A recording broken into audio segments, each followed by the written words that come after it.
If you are a fan of this podcast, if you know me at all, you know that I have participated in the cosplay contest at Fan Expo, I believe 7 times, 6 times, 7 times. I've competed in almost 10 cosplay contests. And we started in 2010 at Fan Expo, and my last time competing was this March at Anime North, where I did my Gambit cosplay and I won Best Journeyman Stage. I have a lot of feelings about cosplay contests because I've competed in so many and I've seen the evolution of Fan Expos, and I now see how the Anime North one is run. The big difference for those who don't know, Fan Expo is kind of its own little thing. Anime North specifically is sanctioned under the International Cosplay Guild, which means there are a bunch of regulations that certain awards that are won at Anime North are kind of valued in the cosplay world at other cons as an equal. So what I'm about to say has nothing to do with the cosplayers, has nothing to do with the judges, has nothing to do with the host. It is absolutely to do with Fan Expo Canada, because I don't know how the other ones are run. I don't know how Chicago, Dallas, MegaCon, and all that. This is simply directed at Fan Expo Canada and no one else. Their masquerade is one of the worst I've ever been to.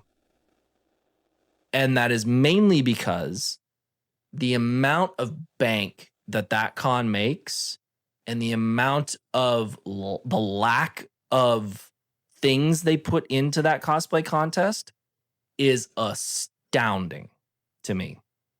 Especially because with the less amount of money that they used to have, they did more with it. When I started going to Fan Expo, up until around 2018, when Informa purchased it and that sort of became Fan Expo, kind of took over the world in the Comic-Con world. At the cosplay contest, there was around 70 entrants. You were allowed to bring your own music or whatever audio track that was at most a minute long, and you were able to do a full performance at the con or at the cosplay contest. Now, if you are a cosplayer and you get selected, you have a host on stage who reads whatever you gave them, and you strike 3 poses and walk off. The entire cosplay contest itself took 45 minutes. I'm sorry, that is not enough time to showcase those cosplays in the way they should be. I understand some people don't want to do performances. I get it. You don't have to. But not allowing those people to showcase those cosplays in the best way they can, I feel is a little slap in the face. I literally was sitting there with some friends and I said, it started at 7.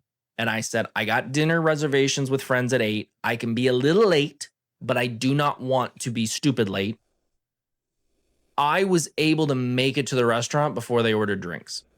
When it comes to the people on stage, they all rocked. Every one of them did a bang up job. The fact there was only 2, maybe 3 cosplayers who did not sew their cosplay is a little bit of a frustration for me, mainly because I don't sew, and I know there are some people in my life who are wanting to do cosplay and wanting to start with foam, and seeing that they're not able, they probably don't feel like they can get on stage now because everyone sews.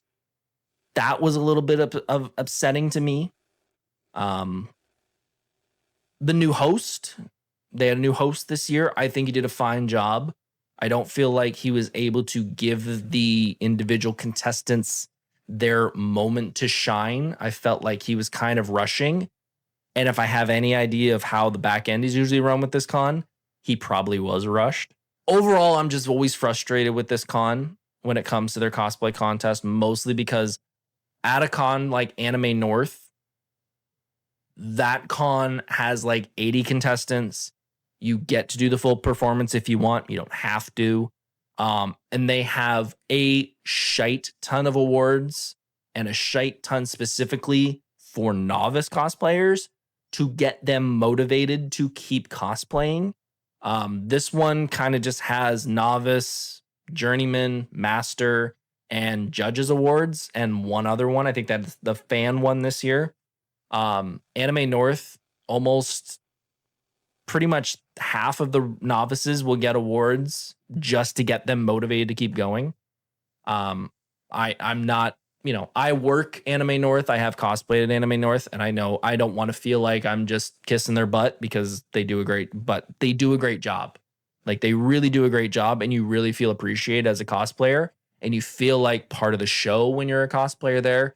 I feel like Fan Expo, as some people have said in chat, I feel like their main thing now is kind of about making money, and the cosplay, especially the Masters of Cosplay, is sort of a second rate thing to them. They don't really care because it's not making them money, which it was kind of frustrating.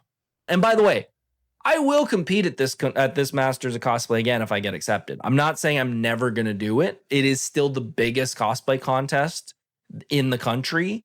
And there's more people there's almost as, well, I was about to say there's more people at that one than anyone else. Anime North sells out their room. Fan Expo doesn't. But I will be at the con again if I have a homemade costume.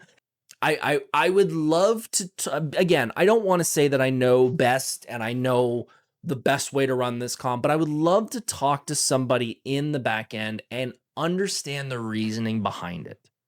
Like when they first moved everybody down to the North building and had them all on the same floor, like that was cosplay area, and they had the cosplay rooms and the cosplay for a cause repair shop.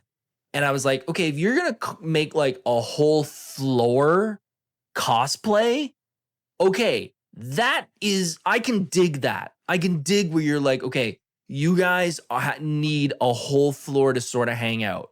That's cool. But then they don't promote it. There's other things around. It's sort of like a transition area, so no one really knows it's there. Like, there's just too many things that are popping up that are making me going, you can't be doing this all by accident. And again, I do want to give them the benefit of the doubt. I try my best in all situations to see both sides of it. It's just becoming very hard to see the other side of it.